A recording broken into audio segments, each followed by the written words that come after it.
আপনাদের সবাইকে স্বাগত জানাচ্ছি চ্যানেল 24 এর সাপ্তাহিক আয়োজন ইনসাইডে। সাথে রয়েছি রহমান রাশেদ। ভিগো ওয়্যার গার্ড প্রয়োজন মতো বাঁকানো যায়, অধিক চাপেও ভাঙে না। ভিগো। আমরা আমাদের আজকের আয়োজনে আমন্ত্রণ জানিয়েছি রেকিট বাংলাদেশের হেড অফ মার্কেটিং সাবরিন মারুফ তিন্নিকে। সাবরিন মারুফ তিন্নি, স্বাগত জানাচ্ছি, অনেক ধন্যবাদ আমাদের স্টুডিওতে আসার জন্য। আমরা আজকে আপনার সাথে হোম কেয়ার প্রোডাক্ট এবং বিশেষ করে বাংলাদেশে হাউস হোল্ড হাইজিন বা হাইজিন নিয়ে কতটুকু সচেতন রয়েছে বাংলাদেশের গ্রাহকরা, সেই বিষয়টি নিয়ে আমরা আপনাদের কাছে জানতে চাইব। বিশেষ করে আপনি যেই প্রতিষ্ঠানে কর্মরত রয়েছেন তারাও নিশ্চয়ই এই সচেতনতা নিয়ে কাজ করছেন। একটু শুরুতেই আপনার কাছে প্রশ্ন রাখতে চাই যে বাংলাদেশের গ্রাহকরা হোম কেয়ার পণ্য বেছে নেওয়ার ক্ষেত্রে কতটুকু সচেতন? ধন্যবাদ আপনাকে। বাংলাদেশের মানুষজনের মধ্যে আসলে আমি যদি বলি, এখানে দুই ধরনের মানুষ আমরা যদি একটু ডিভাইড করি, সেটা হচ্ছে শহর কেন্দ্রিক এবং গ্রাম কেন্দ্রিক। সো সচেতনতার ক্ষেত্রেও আমি বলবো যে এখানে there is a vast difference. কারণটা হচ্ছে যে আমরা চেষ্টা করে আসি সবসময়, প্রত্যেকটা প্রতিষ্ঠানে যারা কাজ করছে হোম কেয়ার, আমি বলবো যে তারা বাজারে তাদের পণ্য বাজারজাত করার জন্য যে ধরনের প্রমোশন দরকার, অ্যাডভার্টাইজমেন্ট দরকার করে আসছে, কিন্তু সবসময় সবার রিসিভিং ক্যাপাবিলিটি তো সেম থাকে না। তো দেখা যাচ্ছে যে আসলে স্বাভাবিকভাবেই শহর কেন্দ্রিক মানুষের সচেতনতা একটু বেশি থাকে, কিন্তু আমি বলবো যে গ্রামের মানুষ এখনো পিছিয়ে নাই। আমরা আসলে আস্তে আস্তে রুরালকেও অনেক ফোকাসে আনছি এবং তাদের সচেতনতার জন্য যে দরকার, যে অ্যাওয়ারনেসগুলা, যে এই ধরনের প্রোগ্রামগুলো আমাদের প্রয়োজন তাদের কাছে পৌঁছানোর জন্য, আমরা বলবো যে সেগুলো অলরেডি কাজ চলছে এবং এই জন্যে কিন্তু আস্তে আস্তে এই গ্যাপটা কমে আসছে শহরকেন্দ্রিক এবং গ্রামকেন্দ্রিক মানুষের মধ্যে।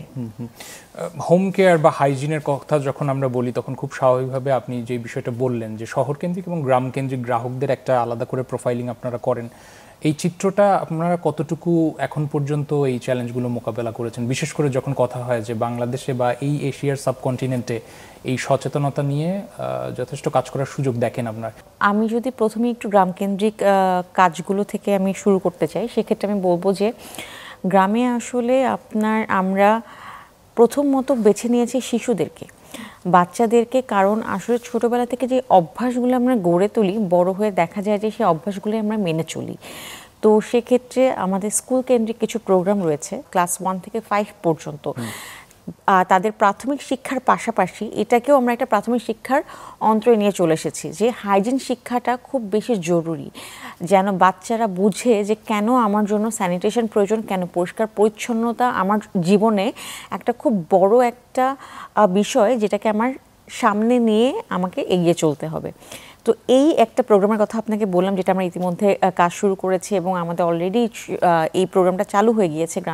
গ্রামের বাচ্চাদেরকে আমরা যেন হাইজিন এডুকেশন দিতে পারি সেই জন্য।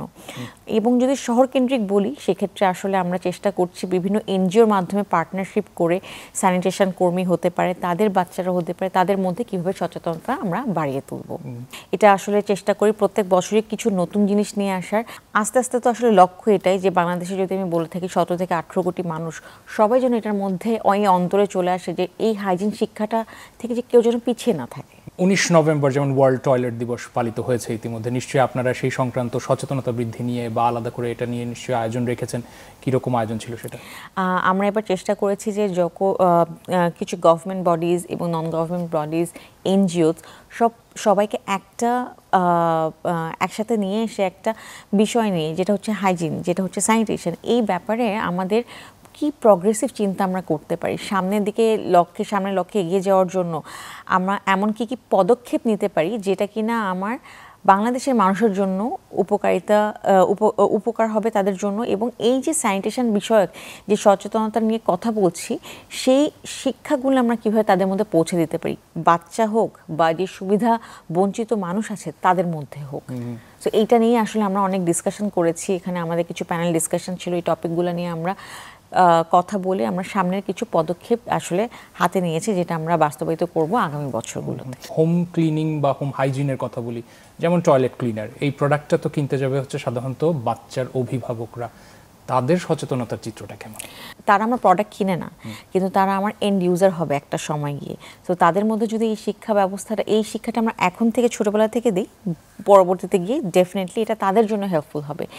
এখন তাদের অভিভাবক যারা কিনছে তাদেরকে আমরা কীভাবে রিচ করছি, ডেফিনেটলি থ্রু আওয়ার প্রমোশনস, যেটা আমরা আসলে টিভি মাধ্যম হোক, ডিজিটাল হোক, এখন তো ডিজিটালেরও আমি বলবো যে অনেক ভালো রিচ আছে আমাদের সব জায়গায়, এবং সেটা অফলাইন মিডিয়া হোক, আমরা চেষ্টা করি আমাদের পণ্য কেন ভালো বা এই পণ্যটা তাদের জীবনে কেন প্রয়োজন, পরিষ্কার একটা টয়লেট কেন তাদের জন্য খুব প্রয়োজন, এই কথাগুলো সারা বছর ধরে আমরা তাদেরকে বলতে থাকি। এবং আসলে যদি বলি, টয়লেট কিন্তু জীবাণুর একটা বড় উৎস, এবং সেটা পরিষ্কার রাখলে কিন্তু আপনি সুস্থ থাকতে আপনাকে হেল্প করবে। সো অভিভাবকরা ন্যাচারালভাবে চেষ্টা করে, তাদেরকে আমরা বলি প্রোটেক্টার্স, রাইট, তারা বাসাকে প্রোটেক্ট করে। সো তারা সবসময় চেষ্টা করে থাকে এমন প্রোডাক্ট তাদের বাসায় নিয়ে আসার যেটা কিনা এই জীবাণু ধ্বংস করতে তাদেরকে হেল্প করবে। আপনি এর সাথে সাথে এটাও বলছিলেন যে আপনারা সাধারণত এনজিওগুলোর সাথে কাজ করেন, গভর্নমেন্ট বডির সাথেও তো নিশ্চয়ই কাজ করেন, সেই জায়গাটা আপনাদের অভিজ্ঞতা কেমন? বিশেষ করে এই জায়গায় কোনো ফাঁক দেখেন কিনা, বা ভবিষ্যতে এদের সাথে একসাথে কাজ করার জন্য আরও কোনো সুযোগ দেখছেন কিনা সামনে? জি, আমরা তো অলরেডি ইতিমধ্যে কাজ শুরু করেছি সাজেদা ফাউন্ডেশনের সাথে। সো সেখানে তাদের সাথে যে পার্টনারশিপটা, এই পার্টনারশিপের মাধ্যমে আসলে আমরা চেষ্টা করছি স্যানিটেশন কর্মী যারা আছে তাদেরকে আমরা একটা হেলথ কার্ডের আওতায় নিয়ে এসেছি। হারপিক থেকে একটা স্পন্সর করছি আমরা, যেখানে তারা বাংলাদেশের টোটাল 2.5 লক্ষ হসপিটালে তারা সুযোগ পাবে, সুবিধা পাবে বিভিন্ন ধরনের চিকিৎসা নেওয়ার ডিসকাউন্টেড রেটে, ইভেন ওষুধ কিনতে পারবে ডিসকাউন্টেড রেটে এই হারপিক হেলথ কার্ডটা দেখিয়ে। তো সেটা একটা উদ্যোগ আমরা সাজেদা ফাউন্ডেশনের সাথে অলরেডি নিয়েছি। আমি মনে করি আসলে সামনে আরও অনেক অপরচুনিটি আছে গভর্নমেন্ট বডিজ এবং বিভিন্ন এনজিও পার্টনারদের সাথে কাজ করার, এবং তাদেরও ইন্ডিপেন্ডেন্টভাবে কাজ করার। কারণ ঢাকা শহর যদি আমি বলি, বা শহর কেন্দ্রিক যেই আমাদের সিটিগুলো আছে, যে সেখানে মানুষ যেহেতু অনেক বেশি, পাবলিক টয়লেটের রিকোয়ারমেন্টও কিন্তু অনেক বেশি। হারপিক হিসেবে কিন্তু আমি আসলে টয়লেট বানিয়ে দিতে পারবো না, কিন্তু আমি টয়লেট ক্লিন করতে পারবো, টয়লেট কীভাবে ব্যবহার করতে হয় সেটা শেখাতে পারবো। সো এই যে স্ট্রাকচারাল যে ব্যাপারটা, এখানে আমি মনে করি এনজিও এবং গভর্নমেন্ট বডিদের অনেক অপরচুনিটি আছে আরও বেশি বেশি পাবলিক টয়লেট ক্রিয়েট করার, এবং মানুষের মধ্যে এই সচেতনতা প্রাইভেট কোম্পানিগুলোর সাথে অ্যাড হয়ে আমি বলবো যে প্রচারণা করার জন্য, যে কীভাবে টয়লেট ব্যবহার করতে হয়, মেনটেন করতে হয়, এবং আমি যখন ব্যবহার করব পরের মানুষ যে আসবে সে যেন এটাকে সুন্দরভাবে ব্যবহার করতে পারে। কিন্তু সেই সাথে সাথে তো এই কোম্পানির হয়ে সামাজিক দায়বদ্ধতার জায়গা থেকে এই বিষয়গুলো পুরোপুরি চলে আসে। সামাজিক দায়বদ্ধতার জায়গায় আপনার প্রতিষ্ঠান ব্যাপারটাকে কিভাবে আপনারা অনুধাবন করেন, বিশেষ করে এই ব্যাপারে কি ভূমিকা রাখছেন? জি, হারপিক আসলে 45 বছরেরও বেশি বাংলাদেশে আছে, অ্যান্ড আমরাই আসলে বাংলাদেশের first branded toilet cleaner. So আমরা বাংলাদেশের নাম্বার 1 টয়লেট ক্লিনার এখন পর্যন্ত। সেখানে আমি বলবো যে ব্যবসার পাশাপাশি এই যে পজিশনটা দিয়ে আমরা পেয়েছি, এটা কিন্তু আসলে জনগণের দেওয়া। কারণ তারা প্রোডাক্টটা ব্যবহার করে পছন্দ করেছে বলেই কিন্তু এত বছর ধরে তারা আস্থাটা রাখতে পেরেছে ব্র্যান্ডের প্রতি। ব্র্যান্ডেরও কিন্তু একটা দায়িত্ব আছে এই আস্থাটাকে সুন্দরভাবে তাদের মধ্যে আরও বেশি আমি বলবো স্ট্রং করার জন্য, এবং সামাজিক একটা দায়বদ্ধতা চলে আসে। Definitely as a market leader আমাদের চেষ্টা থাকে সবসময় যে কিভাবে আমরা আরও ভালো কাজ করতে পারি সোসাইটির জন্য, কমিউনিটির জন্য। সেই দায়বদ্ধতা থেকে আমি বলবো যে আমরা যে পার্টনারশিপটার কথা বললাম, আমরা একটা প্ল্যাটফর্ম লঞ্চ করেছি সাজেদা ফাউন্ডেশনের সাথে, সম্ভাবনায় একসাথে। আমরা চেষ্টা করছি এই সম্ভাবনা একসাথে প্ল্যাটফর্মের মাঝে আমরা এটার মাধ্যমে আমরা স্যানিটেশন কর্মীদেরকে এবং তাদের বাচ্চাদেরকে হাইজিন সচেতনতা শেখাবো। সাথে সাথে যারা স্যানিটেশন কর্মী আছে তারা যে কাজটা করে এটা আসলে খুবই ঝুঁকিপূর্ণ একটা কাজ। সো তাদেরকে স্যানিটেশন কিট দিচ্ছি আমরা এই বছর থেকে, যে যেন তারা একটা সুস্থভাবে এই কাজটা করে আসতে পারে। তাদের একটা প্রোটেকশন গিয়ার আমরা বলে থাকি সেটা আমরা দেওয়ার চেষ্টা করেছি। সাথে আমরা যারা বাচ্চা আছে, মজার স্কুলের সাথে আমরা একটা পার্টনারশিপ করেছি। সেখানে যারা বাচ্চারা পড়তে যায় তারা কিন্তু আসলে ফিজগুলো দিতে পারে না, সো তারা ফ্রিতে পড়াশোনা করে সেখানে হারপিক 1 বছরের জন্য তাদেরকে চেষ্টা করেছে যে পুরো বছরের হাইজিন প্রোডাক্ট সার্ভ করার জন্য, যেন তারা ক্লিন টয়লেট ইউজ করতে পারে। 2টা টয়লেট ইউনিটও আমরা দিয়েছি তাদেরকে বানিয়ে, যেন 500-এরও বেশি স্টুডেন্ট ওখানে পড়াশোনা করে। তো তারা যেন ওখানে আসলে খুব ক্লিন একটা টয়লেট ব্যবহার করতে পারে যখন তারা 7 দিনের জন্য স্কুলে যায়। তো এই এইগুলো আমাদের সামাজিক দায়বদ্ধতা থেকেই আসছে, এবং এই উদ্যোগগুলো আমাদের চেষ্টা থাকবে সামনে আরও বেশি বেশি করার। এখন আমি এখানে একটা জিনিস ইন্টারেস্টিং বলতে চাবো যে এখানে আমাদের বাচ্চাদের মধ্যেও কিন্তু আসলে বিভিন্ন ধরনের বাচ্চা আছে। কিছু আছে স্কুলমুখী বাচ্চা, কিছু আছে যারা স্কুল এফোর্ড করতে পারে না, কিছু আছে যারা স্কুলে যায় বাট ফিজটা হয়তো বা বিভিন্ন এনজিও বা ডোনেশনের মাধ্যমে তাদেরকে দেওয়া হয়। সো সেক্ষেত্রে আমাদের সব ধরনের বাচ্চাদেরকে আমরা কীভাবে রিচ করতে পারি, সেজন্য আমাদের হাইজিন কারিকুলাম যারা স্কুলমুখী বাচ্চা তাদের জন্য যেমন লঞ্চ করেছি, তেমনই যারা আসলে স্কুলে যেতে পারে না তাদেরকে আমরা যেটা চেষ্টা করেছি, আমাদের একটা বই আছে হারপিকের, দীপু টুসির হাইজিন কমিক বুক। সো এই বইটার লক্ষ্যটা হচ্ছে কমিকের মাধ্যমে, গল্পের ছলে ছলে বাচ্চাদেরকে কিভাবে আমরা হাইজিন শিক্ষাটা দিতে পারি। এবং মজার স্কুলের বাচ্চাদের মাঝেও আমরা এটা আসলে পড়ানো শুরু করেছি, যেখানে টিচাররা তাদেরকে গল্পের মাঝখানে এটা পড়ায়। এবং সাজেদা ফাউন্ডেশনের সাথে আমরা যেটা কাজ করছি, তাদের আমাদের কমিউনিটি পার্টনার আছে যারা স্যানিটেশনের বাচ্চারা, স্যানিটেশন কর্মীদের যে বাচ্চাগুলি আছে, তাদেরকে উঠান বৈঠকের মাধ্যমে এই গল্পের বইগুলা আমরা ওখানে পড়াচ্ছি, যেটা আমাদের হারপিক থেকে আমরা করেছি। সো আমরা আসলে সব বাচ্চাকে সমান জায়গায় রাখতে চাই, কারণ শিক্ষা আসলে আমাদের সবার মৌলিক অধিকার। এবং সেখানে সে স্কুলমুখী হোক বা স্কুলমুখী না হোক, হাইজিন শিক্ষা থেকে সে যেন পিছিয়ে না পড়ে, এটাই আমাদের লক্ষ্য। এবং আরেকটা যে বিষয় যেটা বলতে চাবো, যে এটা তো আমি বললাম বইয়ের ব্যাপার, এটাকে আমরা একটা কমিক আমরা একটা দাঁড় করানোর চেষ্টা করছি। ইয়েস, আমরা অলরেডি দাঁড় করিয়েছি এবং এটাই আসলে আমরা লঞ্চ করেছি 19 তারিখে।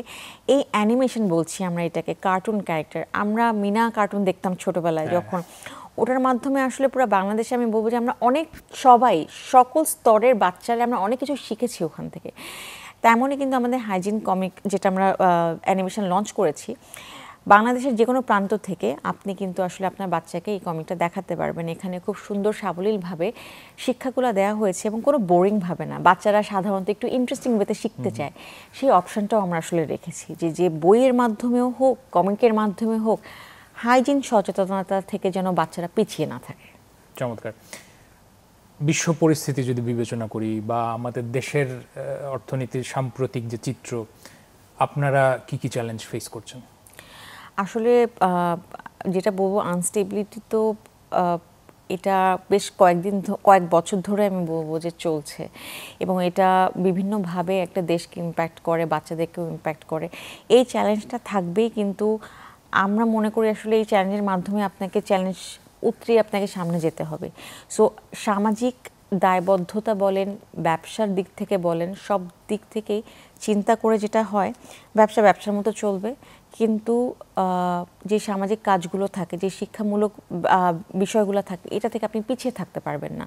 সো আমাদের চেষ্টা এটাই থাকে, কিছু বাধার সম্মুখীন আমরা ডেফিনেটলি হই, কিন্তু সেটাকে উতরিয়ে ধরেন চ্যালেঞ্জগুলো মোকাবেলা করে সামনে আমরা এগিয়ে যাওয়ার জন্য চেষ্টা করি।